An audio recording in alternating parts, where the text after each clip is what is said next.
नमस्कार, मैं रीमा प्रसाद। ईरान में इस वक्त जो हालात बने हुए हैं उससे 1979 की याद आ रही है। लोग डरे सहमे हैं, सड़कों पर वैसे आंदोलन कर रहे हैं, लेकिन सैकड़ों नहीं हजारों लोग अपनी जान गंवा चुके हैं। सरकारी आंकड़ा तो इसे बहुत कम बता रहा है, 2500 से ज्यादा बता रहा है, लेकिन ये आंकड़ा असल में बहुत ही ज्यादा है, जिसको लेकर दावा तो कुछ ऐसे भी किए जा रहे हैं कि 12,000 से ज्यादा लोगों की जान जा चुकी है। लेकिन इस बीच ईरानी गवर्नमेंट ये मानती है कि पहले नंबर पर ट्रंप आते हैं ईरान के दुश्मन और दूसरे नंबर पर नेतन्याहू।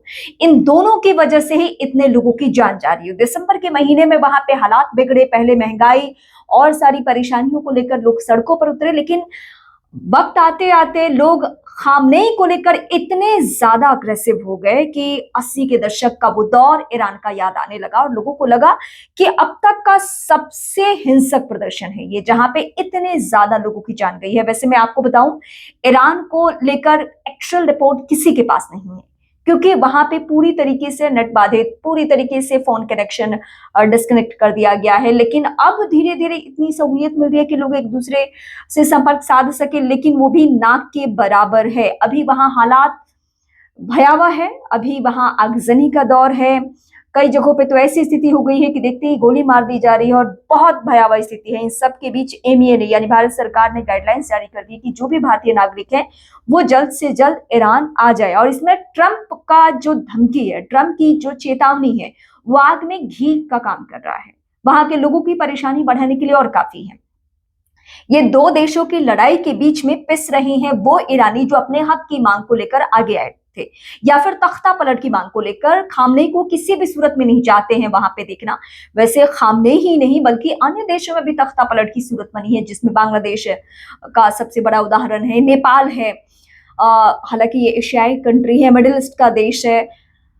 उधर ही रूस यूक्रेन में युद्ध जारी ही है। तख्ता पलट कोई नई बात नहीं है, सत्ता को चुनौती देना कोई नई बात नहीं है। लेकिन हाँ, जो ईरान में इस वक्त हो रहा है वो लोग डरे सहमे हैं, लोग परेशान हैं, लोग चाहते हैं कि जल्द से जल्द हालात सुधर जाए। लेकिन हालात सुधरे उससे पहले ट्रंप का एक ऐसा स्टेटमेंट आता है जिससे कि ईरान की गवर्नमेंट और भी ज्यादा अग्रेसिव हो जाती है और वो चाहती है कि वहां की कोई भी रिपोर्ट दुनिया के सामने ना जाए। लेकिन इन सब के बीच में अब धीरे धीरे वहां सड़कों पर सन्नाटा बिखर रहा है, क्योंकि जितने लोगों की जान जा रही है उसके बाद लोगों में डर होना स्वाभाविक भी है। जो सरकारी आंकड़ा है, फिर से सुन लीजिए, 2500 से ज्यादा लोगों की जान गई है, लेकिन ये सरकारी आंकड़ा है। अगर ऐसे आंकड़ों की आप बात करेंगे तो उसमें दावा ये किया जा रहा है कि तकरीबन 12,000 लोग मारे गए हैं। और 12,000 लोग अगर किसी प्रदर्शन में अपनी जान गंवा बैठते हैं तो आप समझ सकते हैं कि उस देश के क्या हालात बने हुए होंगे। फिलहाल ईरान को लेकर और ईरान में तख्ता पलट की जो नौबत आई हुई है, या ट्रंप का जो स्टेटमेंट है, नेतन्याहू का जो दखल है, उसको लेकर आप क्या सोचते हैं? बेहिचक मुझे कमेंट करके जरूर बताएं, क्योंकि फिलहाल ईरान में जो हो रहा है वो सबसे बड़ा वहां के लोगों के ऊपर खतरा है। वो एक ऐसे आंदोलन के जरिए आगे बढ़ रहे थे जिसमें सिर्फ और सिर्फ वो चाह रहे थे कि खामनेई हट जाए और खामनेई की जगह पे कोई और आए, लेकिन इसके एवज में सीधे सीधे उनकी जान पे बन रही है।